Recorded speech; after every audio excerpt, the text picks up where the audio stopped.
Hi guys, this is Joe. I'm going to be presenting on Things Are Happening by Joshua Beckman. For the readings, I'm going to just give you the beginning and end of each of the three poems respectively because they're all kind of long. Lament for the Death of a Bullfighter for David Avidan. 1. At the news of your death, children could hold back their giggling no more, and fits of laughter spread like chicken pox all over this country.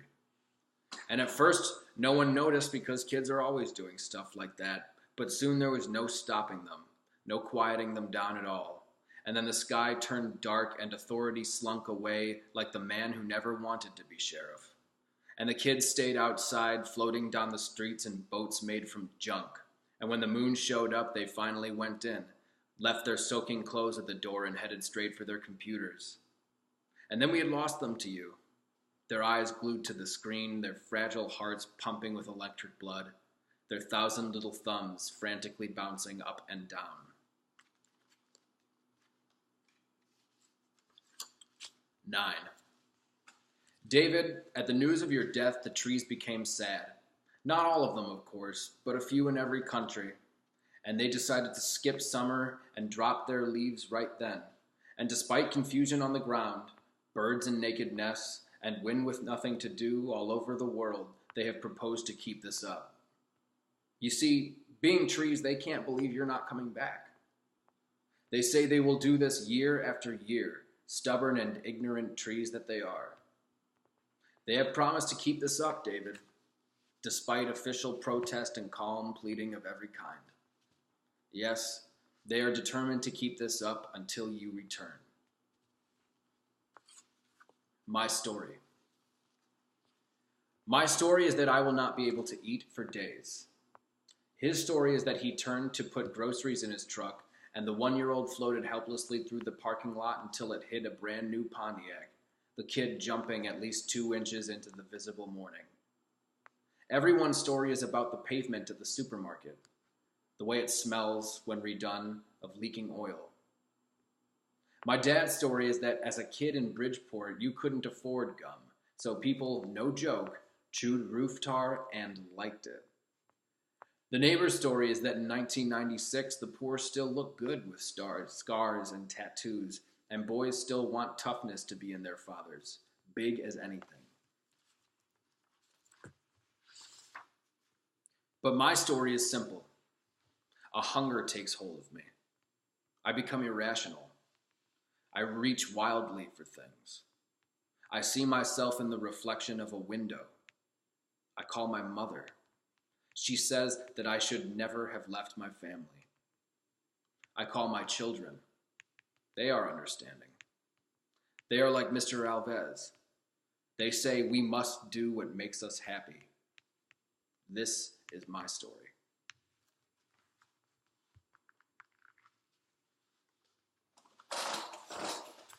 Winter's Horizon. Returning to where you are, through mist, through everything, and where you are is a small porch on a small island with a telephone, its tiny open mouth always there.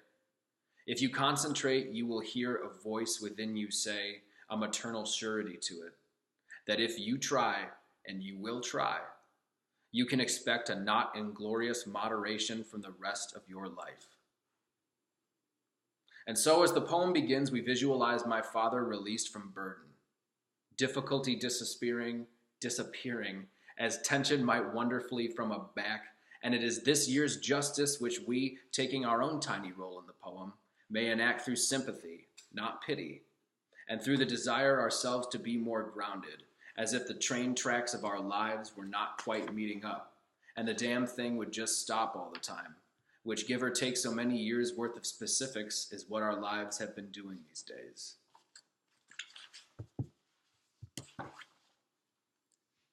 All too answerable songs, ricocheting off a million little arms, extending from trees, forming fabulous features of wild life, echoing back the breath as it runs out on itself, as it returns to the front door of its darkness, as its tracks evaporate into the fog, easily settling back to earth, which purrs and sounds for far too long like an engine steadily moving away until it is a thin line of reverberation, until you can no longer hear it. And its being gone gives you a terrible sense of completeness, a terrible sense that things like this will continue to happen. So, I'm going to start with arrangement. So, in terms of arrangement, there are 6 poems in the book, and the only overarching thing that is being done with the arrangement, to my mind, is that the poems seem to get a bit more complex in a general sense as the collection moves along. So we start off with Lament for the Death of a Bullfighter, which is in my mind the most accessible poem in the collection. It is just, a standard free verse in not a lot of variance in terms of line length, and it's numbered. It's a very itemized, straightforward poem. To the other end is Winter's Horizon, which, and I'll talk about this poem a lot in this presentation, but it's very complex and multifaceted, and it's also the longest piece. So, again, in terms of arrangement, all that I can really surmise is that you sort of start off dipping your toes in the water, and then by the end, you're totally submerged. And it lends, this is a good arrangement because it lends itself to really experiencing these poems one by one, and then by the time you get to Winter's Horizon, you realize that this is really the summation of things that have been said the whole time. So in terms of structure of each of these poems, so these poems, the 6 poems, are of somewhat varying length, but in a word, you could describe all of them as long. The shortest piece is Lament for the Death of a Bullfighter, and it's 136 lines, broken up into 9 sections and spread out over 5 pages. So, yeah, I mean, if that's your shortest poem, that's pretty long. And then on the opposite end of the spectrum, the opposite end of the book, as it happens, the last poem in the piece is Winter's Horizon, which is 522 lines in no numbered sections, spread out over 17 pages. And it's fitting because in terms of form, as I said before, Lament is pretty straightforward, itemized, nothing too crazy in terms of enjambment. It's just a very straightforward poem. And Winter's Horizon is a sort of a melange of different types of forms, not in terms of, it's all free verse, but the field, as I suppose you would say, is open to, as you'll see in the PDF, a lot of different kinds of line breaks. And I think that this kind of structure serves this poem well because of its content. It has this dense, sort of multi-layered meta-narrative to it, and so this really sort of speaks to the overall narrative mode of the collection in general, which is that all of these poems have a what you would call a lyrical narrative to them. They're all telling a story. They all have characters and scenes that are set, and whether this story is interpretive or more traditionally linear, it is up to the poem itself. But they all are narrative, and they all have speakers who are actively taking part in what is happening in the poem. These speakers are instrumental in shaping the way that we, the reader, interprets what's happening on the page. For example, in Lament, it's an elegy to David Avidan, who was a poet that died in the mid-90s that Beckman was very inspired by. And what he does in this piece is use these sort of surreal, invented events to not only speak to his own sense of loss at David's death, but also to kind of exalt and wonder at the ways that David Avidan's poetry touched readers outside of Beckman himself. So, for example, in lines like 37 to 42, Beckman paints us this picture of all the computers at all the phone companies in New York City going on strike, which is, again, kind of a surreal, dreamlike happening that actually leads to people having to talk to each other and forming connections. And another image is babies being born all at once in hospitals across America from lines about 70 to 80. So it sort of uses these dreamlike things to just exalt David Avidan. Now, Winter's Horizon, as I've said, is multi-layered lyrical meta-narrative that uses what at times feel like random isolated events to portray I guess you would say the story is of the dissolution of this family. There's two twin brothers, a sister, and then a mom and a dad.